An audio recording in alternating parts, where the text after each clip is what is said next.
Je vous salue tous au nom puissant de Jésus. C'est à nouveau un privilège pour moi d'avoir ce temps de partage avec vous. Voyez-vous, aujourd'hui, j'aimerais nous parler de la posture qu'il faut avoir dans la nuit. Qu'est-ce que j'entends par là? Voyez-vous, lorsqu'on reçoit une promesse de Dieu, une parole de Dieu, il y a un temps qui s'écoule entre le moment où on reçoit cette parole et son accomplissement. Et dans la plupart des cas, on ne sait pas comment dans ce laps de temps-là. Tellement on ne sait pas quoi faire que notre oisivité nous expose en suivant à la peur, à l'angoisse, au trouble. Et à telle enseigne que l'on se demande si c'est vraiment Dieu qui nous a parlé. Pourquoi? Parce que le temps ne fait que s'écouler, sans pour autant que la parole s'accomplisse. Et on est inquiet. Et en lisant la Bible, il y a quelque chose qui m'a interpellé par rapport à ça. Et c'est cette chose que je souhaiterais partager avec vous. Et ce texte, c'est un texte, se trouve dans la Bible, dans le livre des rois. Il s'agit de quelqu'un d'extraordinaire que nous connaissons tous. Un homme de la même nature que nous. Et je pense que ces éléments à suffisance vous en permet de savoir qui c'est. Il s'agit du prophète Élie. Voici que Dieu va parler à Élie et va dire à Élie que Élie, mon serviteur, va au-devant d'Akab, je vais faire pleuvoir. Et Élie va recevoir cette parole et étant quelqu'un d'averti et qui connaissait Dieu, la Bible dit et de montrer que Élie va se mettre en marche. Et il va amener le peuple, n'est-ce pas, à se réunir, à se retrouver, à se rassembler. Et avec le peuple, les prophètes de Baal. Et voici que, du moins les prophètes de Baal, vont se mettre à invoquer leur Dieu. Ils vont l'invoquer.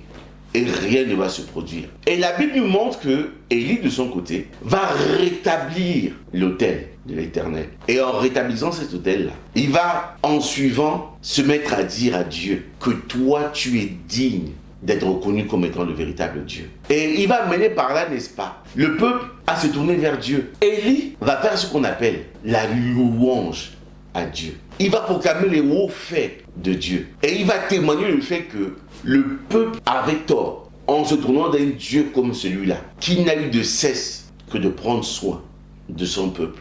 Voyez-vous, lorsqu'on loue Dieu, lorsqu'on l'élève de la sorte, il est dit que Dieu siège au milieu de la louange de son peuple. Mais pendant qu'on loue Dieu, pendant qu'on proclame ses hauts faits, pendant qu'on se souvient de tout ce qu'il a fait pour nous, de ce qu'il nous a aimé le premier, la Bible nous montre que dans ce laps de temps, il y a ce qu'on appelle une confrontation de puissance. On se souvient que lorsque Daniel s'est mis à prier, l'ange va apparaître à Daniel et va lui dire que dès lors que tu as commencé, les premiers jours, les premiers instants, ta prière a été entendue. Mais pendant que tu le faisais, le prince de Perse s'est présenté. Il y a eu une confrontation, une opposition.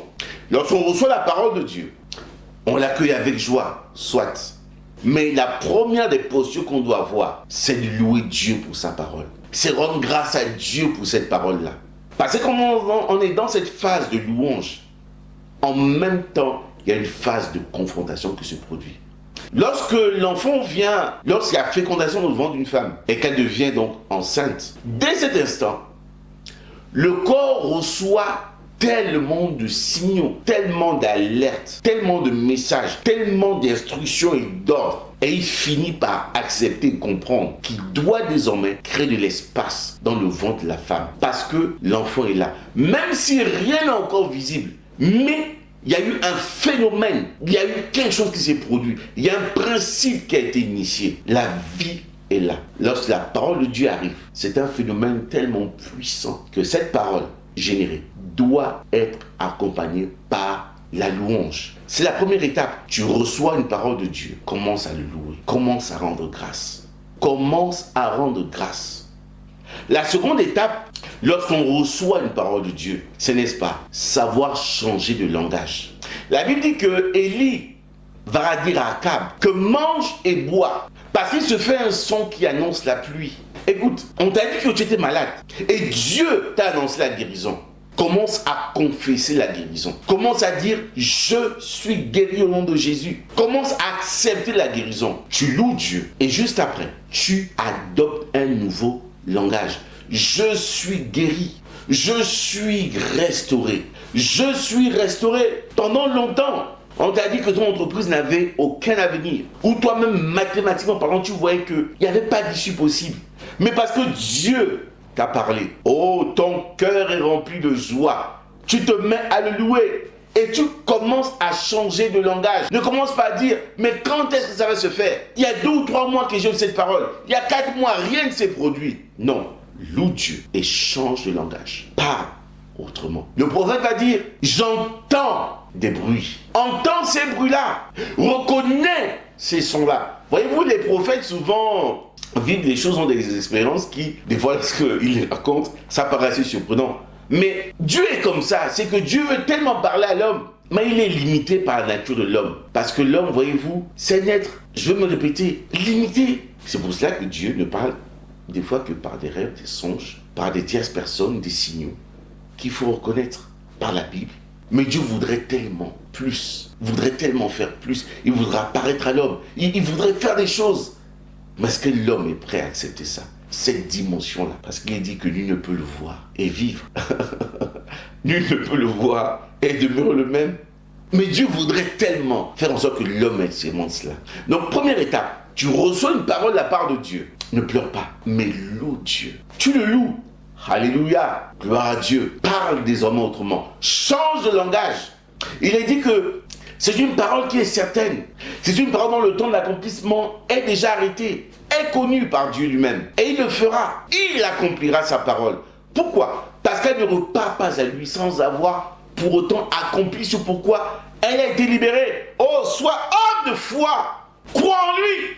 Change de langage. Troisième étape. Lorsque tu reçois une parole de Dieu, dans la nuit qui passe, ne te tourne pas les pouces. La Bible dit que Élie allait sur la montagne. Et là, il s'est allongé littéralement. Il n'a pas pleuré à ce moment-là. Qu'est-ce qu'il a fait? Il a dit à son serviteur de regarder au loin, du côté de la mer. Qu'est-ce qu'il voyait? Voyez-vous, la troisième étape, c'est la dimension de l'adoration. C'est de dire à Dieu que tu es Jéhovah Shammah, le Dieu qui guérit. Que tu es Jéhovah Jireh, le Dieu qui pourvoit. Écoutez, dites à Dieu qui il est. Répétez à Dieu sa nature. Il a dit tel il est, tel nous sommes. Nous avons en nous cette dimension créatrice. Dieu a certes parlé. La parole est là. Elle existe. Maintenant qu'elle se matérialise. Maintenant qu'on puisse la toucher, la palper. Telle est sa volonté. Donc pendant que tu loues Dieu, pendant que ton langage change, adore-le. Parce qu'il veut désormais que toi aussi, tu puisses toucher cette chose-là. Alléluia.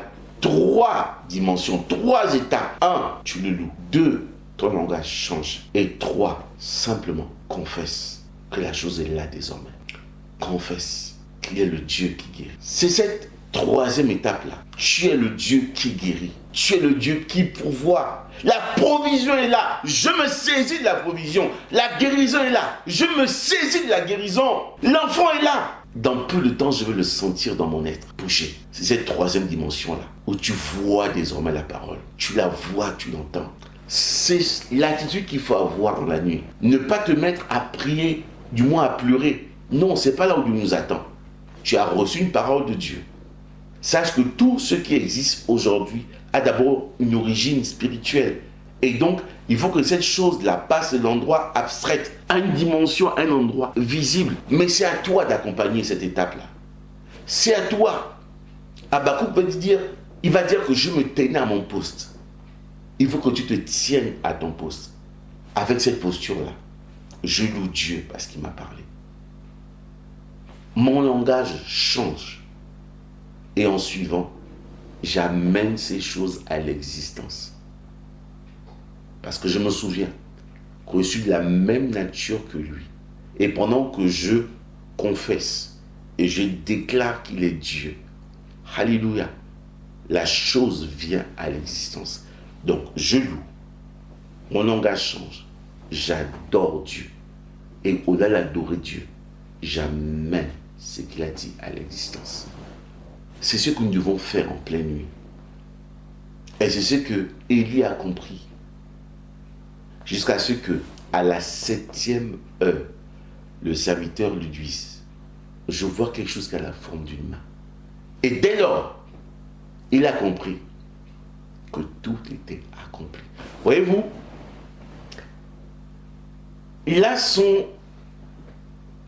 c'est un secret. de ma vie que je vous partage. Lorsque je reçois la parole de Dieu, une promesse de Dieu, c'est comme ça que je la chéris.